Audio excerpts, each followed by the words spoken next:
Muchísimas gracias por su valiosa participación, señor Hernández. Y seguimos con la conferencia titulada La fluidez en el transporte como bien público, estrategia y desarrollo, a cargo de Andrés Chávez, presidente de la Asociación Nacional de Movilidad Sostenible, Andemos. Señor Chávez, bienvenido al escenario.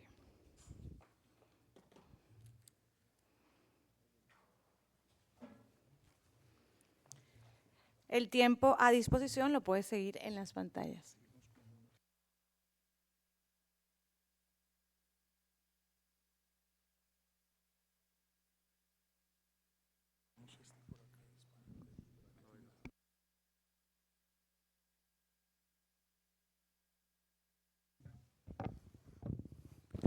Listo, bueno, muy buenos días para todos.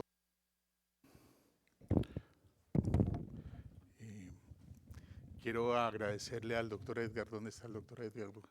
Esta amable invitación. Esta es una de las invitaciones que uno siempre quiere recibir, pero como todo en la vida llega tarde cuando uno no tiene nada que decir, ¿no? Entonces, espero que hagamos un ejercicio conjunto. Creo que el término conferencia puede ser un término grande para este ejercicio que quisiera tener con ustedes. Quisiera que fuese más un conversatorio sobre varios elementos puestos sobre la mesa. Cuando uno viene a conversar con un grupo tan sofisticado como los que están aquí sentados, francamente uno como expositor está más dispuesto a aprender del auditorio que lo que uno puede entregarlo. Felipe lo decía ahorita con mucha claridad, ¿no? Teorizar, sobre todo en temas de logística, pues puede ser relativamente fácil. Lo que es realmente difícil es materializar una logística y sobre todo una logística que tenga categoría mundial, que nos permita realmente tener índices de productividad internos altos y por el otro lado ofrecer competitividades al país que nos permitan ganar mercados. Entonces, lo de hoy, curiosamente veo la capacidad maquiavélica de Edgar en poner primero a Felipe y después a mí. Felipe hice una introducción y una muy buena presentación, felicitaciones Felipe, sobre un supuesto que dijo: yo vengo a hablar sobre realidades, ¿sí?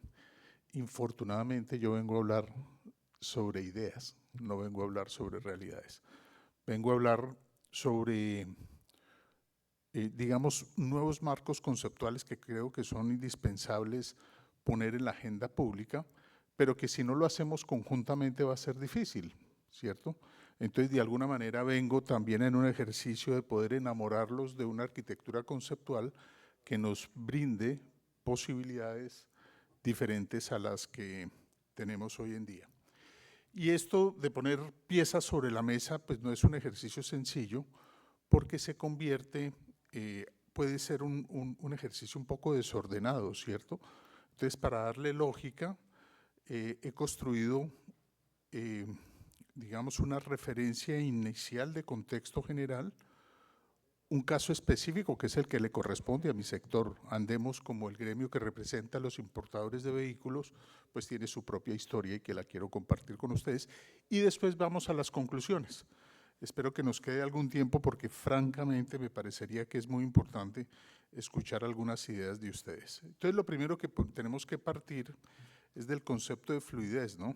Aquí decimos fluidez como bien público. Parece ser realmente muy abstracta esta definición.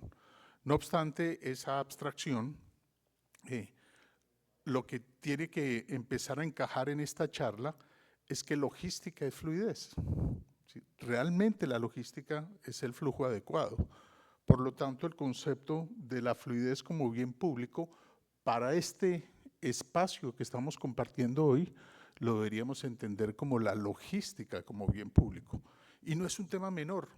Cuando tuve la oportunidad de ejercer funciones públicas, de lo que me siento muy honrado por la dificultad que eso tiene y por lo que eso implica, una de las áreas que estaba bajo mi responsabilidad era la logística.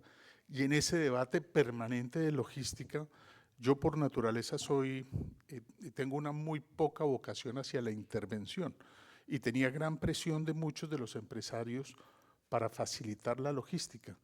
Y creo que la logística se enmarca mejor en un concepto de garantizar su fluidez que de tener intervención estatal.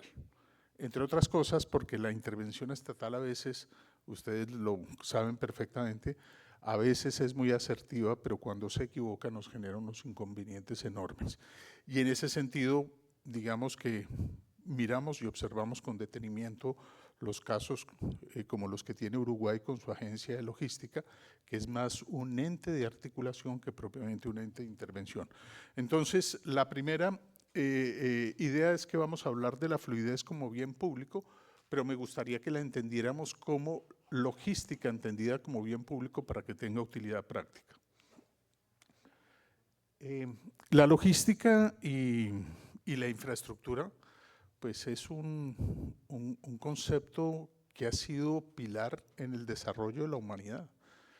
A veces pensamos que el tema de la discusión de la infraestructura pues es una cosa más bien reciente, cuando destinamos recursos para hacer grandes corredores logísticos, grandes corredores de turismo, o cuando se invierten en grandes obras. Pero fíjense ustedes, esto es una política, la muralla china, estamos hablando de 200 años antes de Cristo, es política pública de seguridad.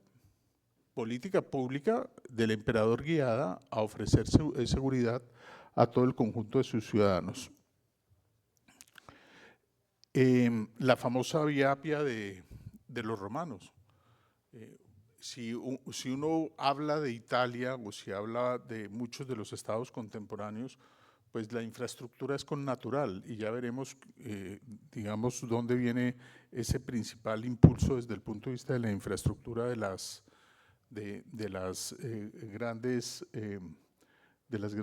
grandes países.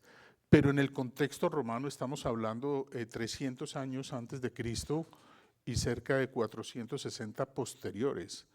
Ese tema de infraestructura vial es solamente la definición y la definición de prioridades estatales del gobierno. Es una política pública guiada a la expansión, al fortalecimiento económico, al comercio exterior y adicionalmente a la seguridad, con datos como, por ejemplo, la vía que utilizaba, la extensión y el tamaño de esta vía era simplemente para el tránsito de las tropas romanas sin tener ningún traumatismo. El otro, la nueva ruta de la seda, la anterior y la actual, son políticas públicas sobre las cuales no vale la pena detenerme porque son de los más reconocidos por ustedes, pero la antigua, fíjense, todas son antes de Cristo. Aquí tenemos otra, y aquí es donde me refería a la red vial americana, que se convirtió en un ícono de reflexión sobre política pública, porque no es solamente de comercio, de desarrollo, de integración, considerando la fecha, sino de seguridad. Es como poder construir una red de comunicación entre los dos océanos en un país tan grande que tenía tecnología para el desarrollo, digamos, de armamento, pero no red de comunicación. Hay otro caso muy interesante, no sé si es un referente para ustedes, la línea Maginot. Terminada la Primera Guerra Mundial, un oficial a cargo de apellido Maginot del ejército francés decide crear una infraestructura enorme, subterránea, sofisticada. Esta imagen muestra lo complejo que era por dentro, ¿no? Eso tenía todo tipo de necesidades del ejército satisfechas, desde el punto de vista de camarotes para descansar, tener toda la tropa para protegerse del ejército alemán. Infortunadamente para el oficial Maginot, los alemanes entraron por otro lado y toda esta infraestructura de kilómetros de seguridad se perdió, ¿cierto? Otro de los temas, pues el acueducto romano, es salubridad, entendida desde el punto de vista de lo que Roma necesitaba. Y ahí termino con el sello característico que es el punto central de esta presentación, y es que los romanos entendían que la infraestructura era del pueblo y el senado romano, ¿cierto? Una cosa pública, al servicio pública, contramarcada y sellada. Este sello, a los fanáticos de Roma, lo encuentran en muchas de las infraestructuras, inclusive el acueducto encuentran el SQPR como un sello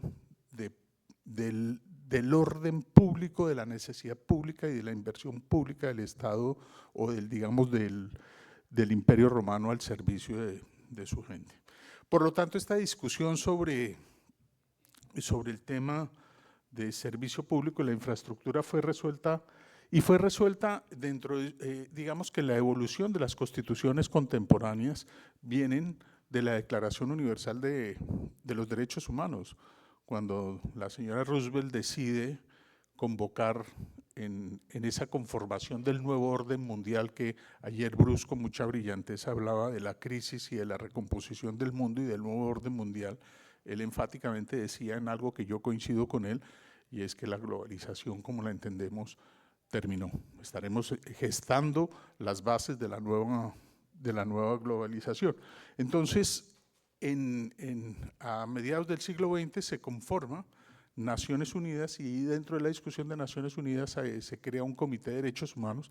Ustedes entenderán que después de una guerra despiadada como la Segunda Guerra Mundial, con millones de muertos, con Europa humeante, sin ningún tipo de posibilidades de surgir a hablar de derechos humanos, no era propiamente la prioridad, era la distribución geopolítica, era otro tipo de cosas. No obstante, se logra la Declaración Universal de los Derechos Humanos y ese es un punto fundamental porque de esa declaración surge todos los capítulos de derechos fundamentales posteriores. Y posteriormente ahí, en la declaración, la libre locomoción era muy importante, porque Europa venía de las tiranías que habían impedido que los ciudadanos realmente tuvieran libre movilización, estaban estigmatizados, marcados, todo lo que hemos visto en infinidad de películas, pero que a veces se pierde de vista. Y después viene acá, digamos, el concepto del bienestar general, ¿cierto? El concepto de los servicios públicos y el reconocimiento, digamos, del bien público. El reconocimiento de servicios esenciales es jurisprudencial, no es legal. Entonces, ¿aquí qué estamos haciendo?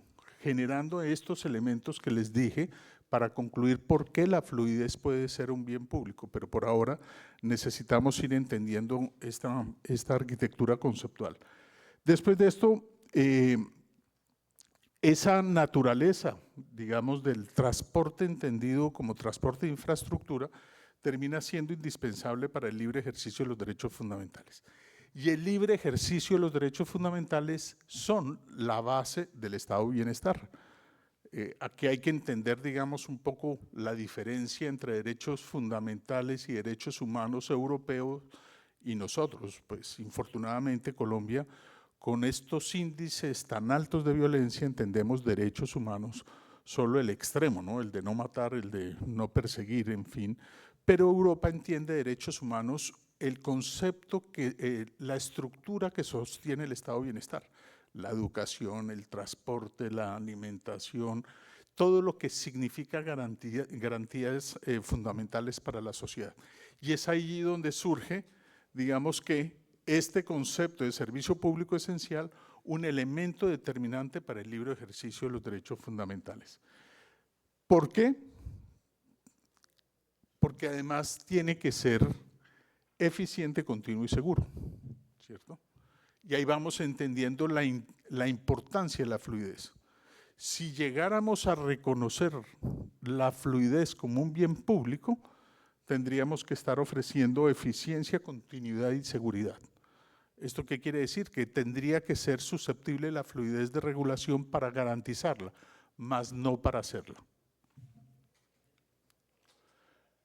¿Qué tenemos como desafíos en el nuevo país? Pues yo diría que Colombia ha logrado, digamos, unas inversiones muy importantes en infraestructura. Hemos logrado una cosa muy interesante, que algunos de los departamentos y alcaldías asuman los desafíos propios de la infraestructura. Tenemos en Antioquia grandes obras de infraestructura hechas por la gobernación. Tenemos ciudades como Medellín, ciudades como Bogotá, que tienen grandes inversiones de infraestructura.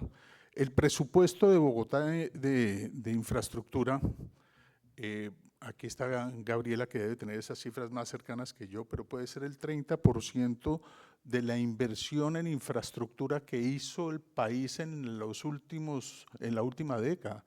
Es enorme, es enorme. Y eso significa que las grandes obras de infraestructura ya son asumidas en liderazgos locales.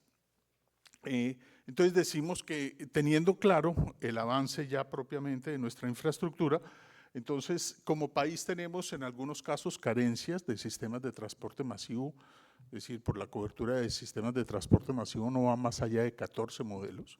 Para un país enorme, municipios, 1000 municipios, todavía tenemos una necesidad, pero muchos de los que ya están tienen problemas de saturación. La permanente discusión sobre congestión urbana, esto deberían ser todos temas de fluidez, ¿no? La ausencia de gestión de corredores logísticos y turísticos.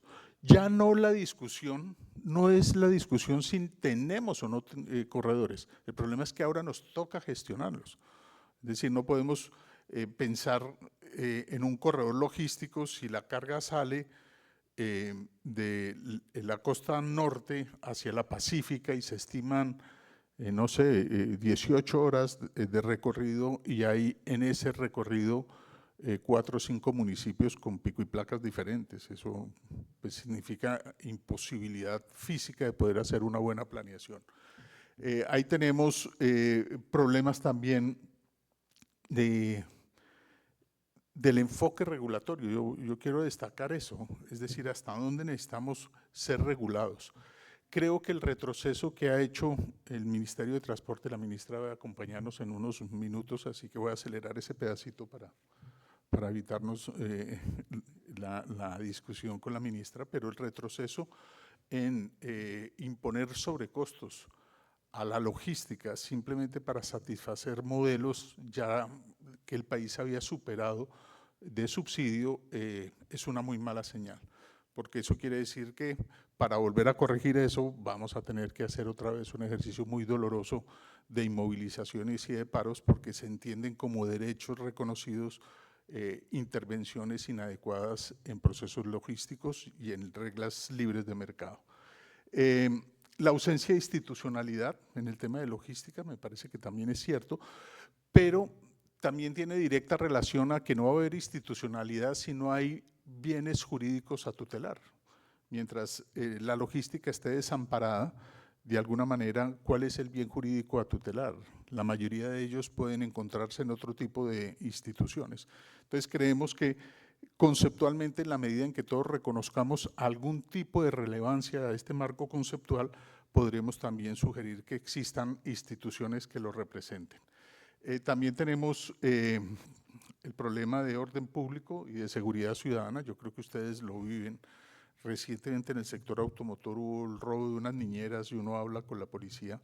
La policía le dice a uno, pero ¿cómo son de brutos? ¿Por qué se movilizan por la noche? Entonces, estamos en unas reflexiones donde nos vemos en el absurdo y discutir sobre el absurdo pues lleva a más absurdos, ¿cierto? Entonces, estas discusiones de orden público y seguridad ciudadana deberían tener también otros conceptos que ayuden a la autoridad a imponer orden allí. Si vuelvo a la reflexión y a la equivalencia que estamos haciendo, si fluidez es logística y si la logística tiene protección al más alto nivel constitucional, seguramente el tema regulatorio o la discusión regulatoria podría ser diferente. Y finalmente, el incremento de la conflictividad social. O sea, hay unos corredores fantásticos, por ejemplo, en el Valle del Cauca, digamos, la red vial en el norte del país, hay una red vial de conectividad entre los municipios totalmente perdida por conflictividad social, es decir, en cualquier municipio salen 5 o 6 personas, atraviesan y el trayecto de 3 o 4 horas se convierte en 8 o 9 horas. Y el tema es que la conflictividad social llegó para quedarse. No es un tema local, no es un tema de Colombia. Ustedes recuerdan hace algunos años la discusión de los chalecos amarillos. A uno le costaba mucho trabajo entender quién eran los chalecos amarillos, qué querían en Francia, qué estaban haciendo, porque los fenómenos de conflictividad social se van incrementando y con una sociedad en otros parámetros de comunicación, como lo decía Felipe, pues es muy difícil. De manera que aquí, después de esta introducción, lo que hay es un deterioro sustancial de la fluidez de la movilidad en carga y personas. Vámonos a un contexto un poco más amplio. Aquí les traje pues una reflexión que la he visto se cruza durante las distintas conversaciones con las que he podido asistir y yo la resumí en estas 5. La primera de ellas es la globalización, ya no solamente el fin del concepto de globalización, sino el auge de las relaciones bilaterales, ¿cierto? Eso es un desafío también enorme y eso genera una tensión. Tal vez lo describía Bruce ayer en lo que él denominó las inversiones logísticas y de infraestructura entre Estados Unidos y México. Lo refleja que la vecindad puede ser una oportunidad enorme, pero también genera el tener que concentrarse en un actor relevante en algún momento y eso pues no es necesariamente sencillo.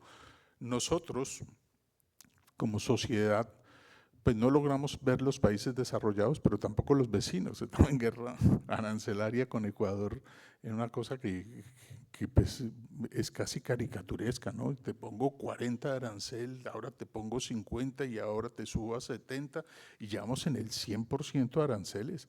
Y no es noticia ni siquiera aquí, ni siquiera en nuestros entornos. Seguramente algunos de los empresarios presentes estarán padeciendo un conflicto arancelario de esa envergadura, pero no es un problema país. A nadie, digamos, de las autoridades les interesa ni realmente dan mensajes de serenidad de qué es lo que está pasando.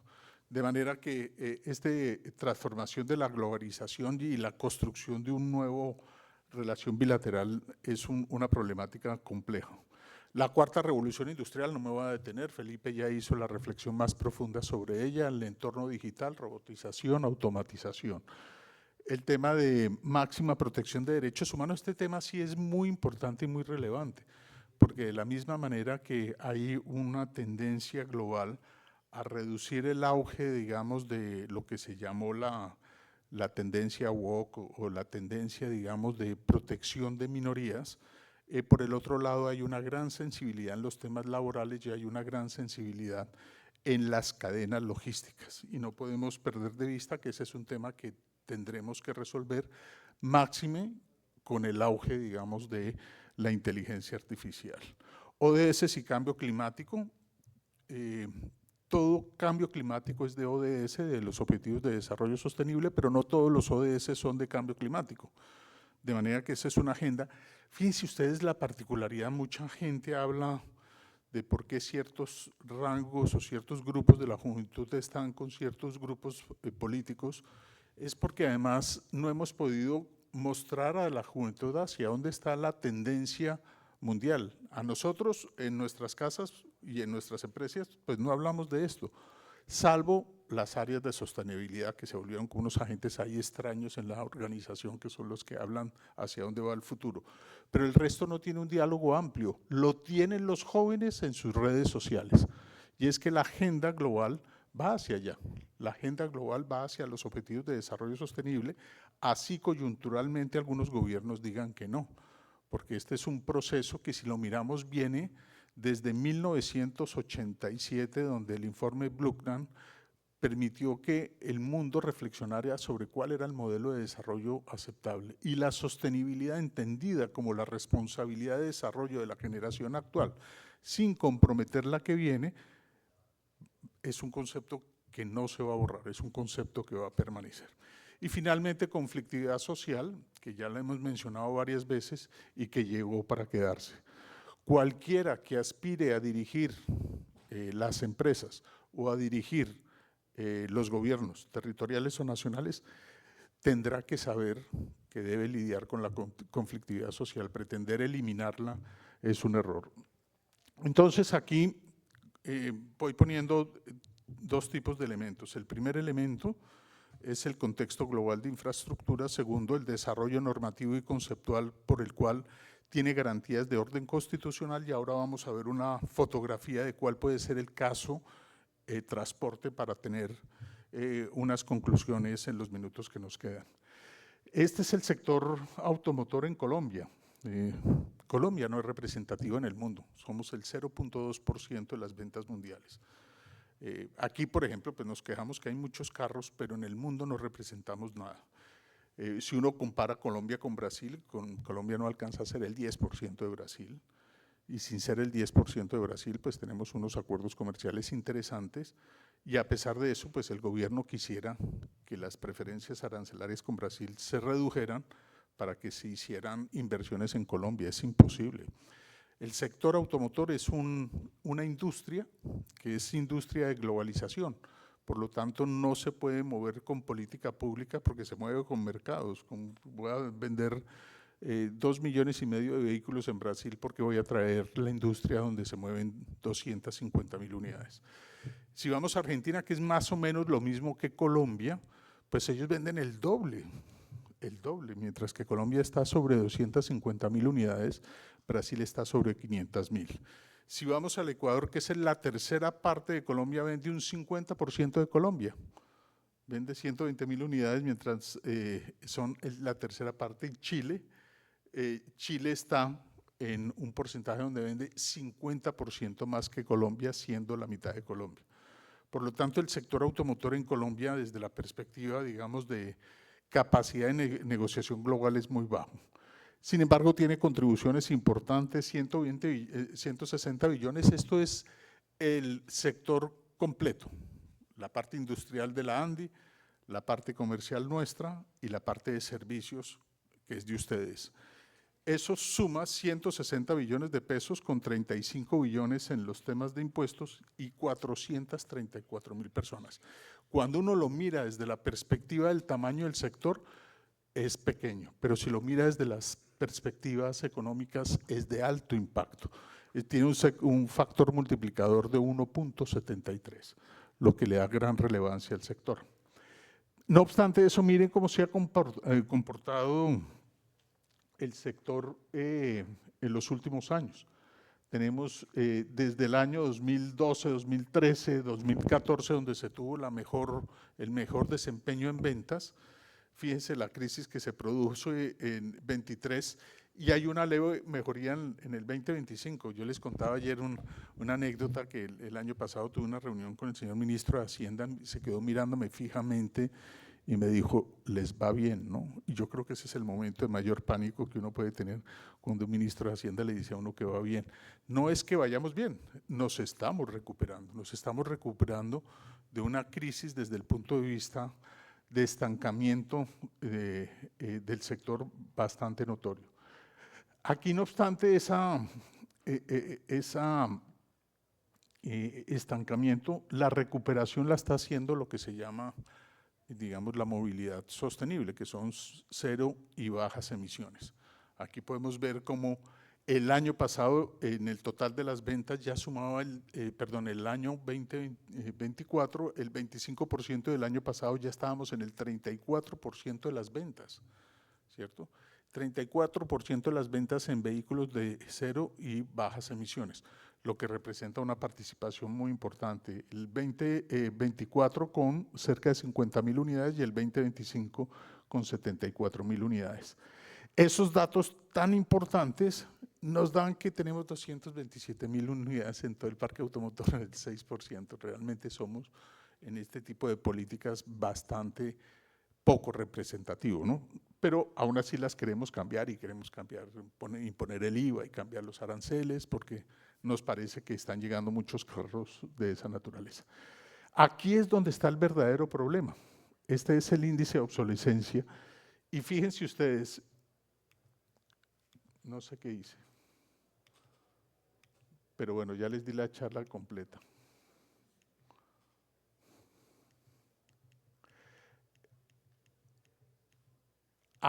Acá es donde se muestra el dramatismo del sector. Las ventas caen, la obsolescencia crece.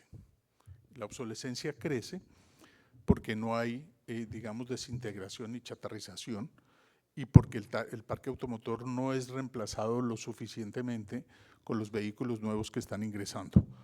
Y es difícil que ingresen más porque la carga fiscal es enorme y porque adicionalmente de la carga fiscal enorme, pues hay una serie de barreras impuestas al sector. Entonces ahí tenemos como conclusión, digamos, del sector, un sector estancado en su demanda, creciendo en un solo sector o en un solo segmento, que es la movilidad de cero bajas emisiones, y tremendamente obsoleto. Pero esto quiere decir que, aquí vuelvo a una reflexión, y es que aquí no hay política pública para la movilidad. Aquí sí, aquí se reflejan el conjunto de beneficios y de estímulos, y acá no. Dentro de este, digamos, zoom que estamos haciendo del sector, simplemente para la discusión, ¿dónde debería estar la protección de la fluidez? La protección debería estar en el Plan Nacional de Desarrollo, en el próximo Plan Nacional de Desarrollo. Y creo que aquí es la relevancia y el interés que tenía Edgar de que ventiláramos este tema ahora, acá, porque tenemos una oportunidad de incorporar política pública dirigida a facilitar la logística en el Plan Nacional de Desarrollo, ¿cierto? Alexander, que estuvo en Cámara de Comercio, sabe la dificultad que es ser escuchado en el orden nacional cuando no se incorpora en el Plan Nacional de Desarrollo. ¿Qué incorporó el Plan de Desarrollo vigente? Incentivos, digamos, para el transporte limpio, exenciones de IVA, apoyo al transporte de carga, en fin, fondo de ascenso tecnológico, fondo de ascenso que debería tener recursos públicos, no debería estar pagado por las empresas dedicadas a la prestación del servicio, y menos ahora la carga liviana, en donde el sobrecosto va a que un sector que es 80% propiedad de pequeños empresarios van a tener más lejos la posibilidad de reponer. Mientras que aquí tenemos en promedio casi 19 años de obsolescencia, en carga liviana tenemos 8 años, pero ya le impusimos un sobrecosto del 25 con una falsa reflexión de que con ese 20-25 vamos a tener recursos para reponer. Eso es una necedad. Si comparamos ese modelo con la crisis que se tiene en pensiones, es reproducir un modelo asistencialista para un sector que debe tener es competitividad. Y adicionalmente, se habla de regulación, metas claras y el proceso de reindustrialización. ¿Esto a qué llevó? Que esto fue lo que pasó. Fíjense ustedes, aquí se hablaba de incentivos y acá tenemos el AC-72 amenazado. Se hablaba de el Fondo de Ascenso Tecnológico y terminó siendo un sobrecosto. Se hablaba de reglamentos técnicos y terminó restringiendo la industria automotriz americana. Se hablaba de regulación ambiental y hoy en día no sabemos cuál es la prioridad porque las nuevas tecnologías tienen costos arancelarios más altos, la reducción, digamos, se perdió el decreto que permitía la importación de híbridos con beneficios arancelarios, es decir, lejos de tener un avance, hemos tenido un retroceso.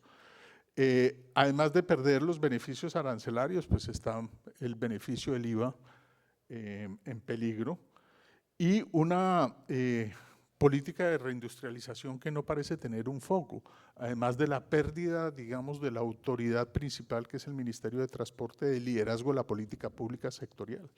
Esta política pública de los vehículos la manejan 7 carteras, está el DNP, está el Ministerio de Energía, está el Ministerio de Transporte, el Ministerio de Ambiente, hasta el Ministerio de Justicia opina. De manera que eso, si uno compara estas buenas intenciones, la realidad es otra. Y naturalmente, pues, las dificultades de la logística, que es el tema central. Entonces, tenemos un sector en el 2026 con gran incertidumbre en el tema económico, con presiones inflacionarias, con tasas de interés alta, con una proyección de ventas que ustedes entre 240 y 260 mil, es una proyección con un rango bastante grande, pero venimos en un primer trimestre muy exitoso con un muy buen crecimiento, pero no sabemos en el segundo semestre qué pueda pasar. Tenemos un crecimiento en movilidad de bajas emisiones, de cero y bajas emisiones, los retos de infraestructura de carga y también todos los desafíos de postventa, que son enormes con esta nueva movilidad. En el tema, digamos, de infraestructura, yo creo que es necesario realmente que la política permita que haya una integración entre público y privado si, por ejemplo, queremos fortalecer una infraestructura de recarga. Tenemos pues varias barreras que nos están amenazando para poder insistir en la movilidad sostenible. Tenemos problemas, digamos, de una regulación que dificulta la planeación, ¿sí? Yo creo que es un desafío enorme poder tener una buena planeación, por ejemplo, para la reposición de equipos. Si ustedes salen ahorita y ven alguno de los que exhiben o tienen oferta de vehículos, ya están diciendo que la reglamentación de carga liviana sale en abril, que si necesitan los camiones hay que comprarlos rápido. Planear bajo esas amenazas y esas dificultades es realmente muy difícil. Hay también permanente amenaza sobre los aranceles, no sabemos qué va a pasar, si es que el proceso de reindustrialización va a tener un costo en el tema arancelario, si va a haber unos estímulos y al mismo tiempo una contracción para otros sectores que no vayan a entrar en reindustrialización. Y finalmente, pues el costo que acabo de mencionar para carga liviana. De manera que la problemática sectorial, si se dan cuenta, se parece mucho a la nacional. Tenemos una gran dificultad en todo el proceso logístico, dificultades de inspección de los vehículos, tenemos dificultades ilimitantes en los puertos. Ayer hablábamos con Alexander, no hay parqueaderos, los parqueaderos entonces no ofrecen garantías, en fin, Buenaventura se ha vuelto un dolor de cabeza que imagino pasa lo mismo para ustedes porque es el puerto más importante del Pacífico, pero concentrado con todos los dolores y todos los males del país. Además de tener dificultad en la inspección, tener dificultad en el parqueadero, pues tampoco hay niñeras, entonces tampoco hay que poder sacar los carros, entonces la naviera tiene que esperar 30 días en el proceso, 15 esperando que lo inspeccionen, 10 esperando que haya turno, 4 días esperando que bajen los carros. Tenemos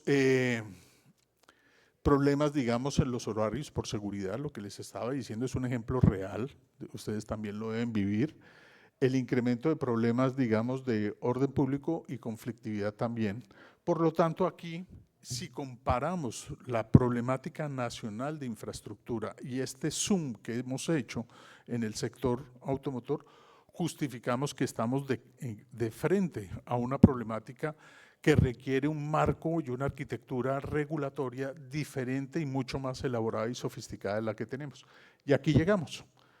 Fluidez la hemos entendido como logística, por lo tanto lo entendemos como una condición funcional para que la movilización sea oportuna, continua y eficiente. Eso es en última lo que se estaría buscando, que la logística y la fluidez fuese oportuna, continua y eficiente.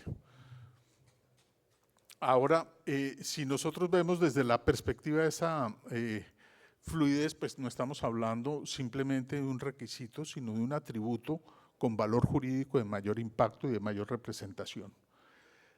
Si lográramos, digamos, que esto tuviese jerárquicamente en el ordenamiento jurídico una mayor protección, estaríamos pensando que cuáles son como esos atributos de la naturaleza de ese concepto que lo hacen relevante para tener esa protección. El primero, digamos que esté cumpliendo la finalidad del Estado social de derecho que nos rige. Y yo creo que es indiscutible. Es decir, si estamos hablando de la perspectiva del ciudadano, 4 horas de movilización en transporte público diarias no tiene sentido, ni tiene condición, digamos, de respeto a su condición humana, ¿cierto? Pero si lo vemos desde la perspectiva de la carga, no poder planear el desplazamiento de un corredor logístico, entiéndase, por restricciones de las autoridades, por conflictividad social o por seguridad, tampoco tiene sentido. Porque en última, la carga, ¿para quién es? Es que también a veces hacemos la abstracción como si la carga fuese que el empresario la va a guardar. En últimas, es una fórmula para satisfacer necesidades de la gente y en la medida en que haya finalidad del cumplimiento del Estado social de derecho, pero además que tenga un interés colectivo y un concepto muy importante, que sea sistémico. Y cuando decimos que sea sistémico, es que integre todos los elementos con los cuales se está conjugando la finalidad del Estado. No podemos pensar que con inversiones millonarias, estamos hablando en una década de 35.000 millones de dólares, puede ser esa cifra, cerca de 100 billones de pesos en infraestructura, para no tener servicio o para tener un servicio deficiente. Es decir, llevamos décadas discutiendo de cómo corregir el retraso de infraestructura y cuando la tenemos no puede fluir, ¿cierto? Por lo tanto, el interés colectivo y su naturaleza sistémica. Su naturaleza sistémica es que la infraestructura, el servicio y la logística funcionen, ¿sí? Y la logística funcione. De manera que una prestación de servicio con 20 años de obsolescencia tampoco tiene sentido. Entonces, aquí hay dos elementos adicionales: que sea instrumento de solución de necesidades y no ser excluible. Esa construcción es un poco con tecnicismo legal. Esto quiere decir que no sea herramienta para excluir, o, visto de otra manera, que sea herramienta de integración. Es decir, que a su vez, si esta pieza la sacamos no pasa nada. No, si sacamos la fluidez sí pasa, porque si sacamos la fluidez no hay el libre ejercicio de los derechos fundamentales, ni hay tampoco la posibilidad de ofrecer el conjunto de bienes que la comunidad está demandando. Entonces, de estos elementos es finalidad social, interés colectivo, instrumento de solución y no ser excluible. Y todos encajan, todos los conceptos encajan. Ahora, en atributos legales es que si esto encaja y tiene protección constitucional, permite que no dependa solamente del mercado, que sea susceptible de planeación pública, es decir, Plan Nacional de Desarrollo, y además susceptible de intervención. Con ello, ¿qué queremos decir? Y con esto quiero cerrar. Tenemos una problemática derivada de una complejidad, derivada de unos logros, los cuales, si no fluyen, no son materializables. Es decir, buena parte de las inversiones como nación, como sociedad, las estamos perdiendo porque no las podemos poner al servicio de la comunidad. 35.000 millones de dólares no se invierten para beneficio de nadie distinto de la gente, pero si los corredores logísticos no permiten tener bienes que sean de fácil acceso para la gente, al final la lógica de la inversión se pierde. Por lo tanto, necesitaríamos comprender más el impacto que tiene la logística en el libre ejercicio de los derechos fundamentales. Fluidez logística, ¿por qué la logística realmente contribuye a la satisfacción de necesidades y de derechos fundamentales de la gente? Todo pasa por allí: el derecho al trabajo, el derecho a la salud, el derecho a la educación, todo pasa por allí. Yo agradezco esta invitación de Edgar, porque realmente este debate hay que, entre todos, si logré hacer el ejercicio persuasivo que pretendía unos minutos atrás, este debate tenemos que empezarlo a poner. Necesitamos subir la jerarquía de la discusión de la logística y necesitamos encontrar protección que nos garantice, que nos permitan los tránsitos. Además de esto, este es un concepto reciente, este es un concepto más de ingenieros, más de economistas, este no es un concepto de abogados, por lo tanto tiene, digamos, demasiados eslabones perdidos que hay que empezar a construir entre todos, pero para que eso quede bien, tenemos que aprovechar la coyuntura de cambio de gobierno. Este es el momento para poder avanzar y plantear ideas creativas y oportunas. Muy importante poder hacer estos ejercicios de divulgación, seguramente si podemos fortalecer la presencia de medios de comunicación para que se entienda la importancia y las consecuencias de la logística en el cumplimiento de los estándares y de las necesidades de la gente. También acá tenemos que entender que si estamos hablando de un sistema, todas las piezas tienen que funcionar. O sea, no podemos tener grandes corredores logísticos para motos. Tiene que tener lógica, sentido, no porque sea un ataque a la moto, sino que el corredor logístico es para el gran transporte de carga.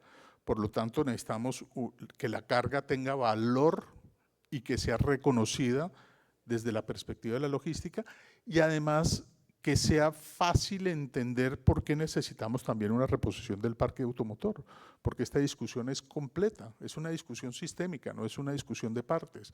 No podemos estar los generadores de carga por un lado, los que traemos los carros por el otro lado, las asociaciones de camioneros por otro lado y el regulador por otro lado. Tenemos que empezar a trabajar unidos para que desde la discusión sistémica se busquen soluciones sistémicas. Y finalmente, el tema tecnológico, pues no podemos excluirlo. Existen innumerables, ya lo vimos con Javier, y aquí por fin encontré el nexo con Javier, con Felipe, perdón, en donde entender que la tecnología en un mundo contemporáneo y la logística nos van a marcar la diferencia como país.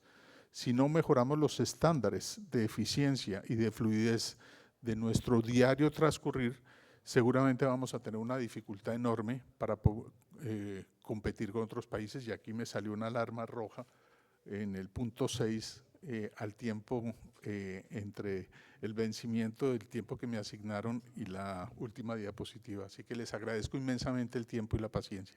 Gracias.